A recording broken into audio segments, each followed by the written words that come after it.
some of the Western European countries who speak about we are the parents of modern banking history and so on. But here are you keeping modern banking history, but also looking at the evolution of India's banking. And in this, I'm tempted to add one line more. I was just telling to Mr. Sethi, looking at the pattern in which the books have come out, talking about the SBI's history, there seems to be a unit measure of 15 years for each one of them. Very quick calculation in my mind said, after this 1996, which is the last one which is coming out, if you were to publish something currently, it would be a 30-year phase. Then he said, maybe we'll see if we want to divide it into 215 years.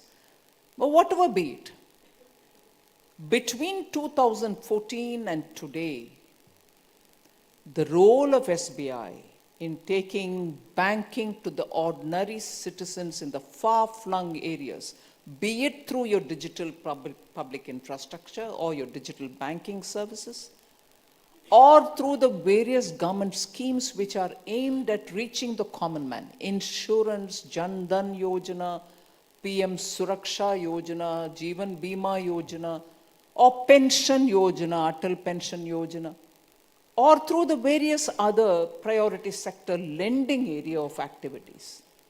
SBI has reached vast swathes of this country. And for a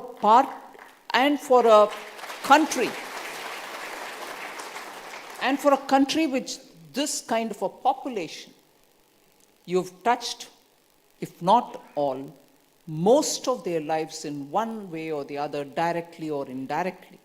So I think between 14 and now, let's say 10 years, or wait for another 5 years, it would be a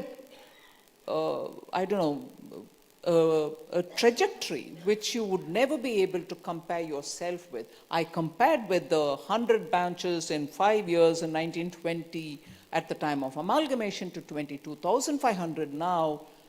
Similarly, if you compare your 22,500 now, or one which was relevant to up to, say, 2014, and between 14 and today, exponential growth in reaching every citizen of this country.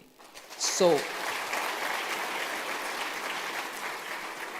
I'm honored to be a part of this history, a very enviable history for any banking institution anywhere in the world. You've done well for yourself and done well for the country. Many more 100 years for yourself.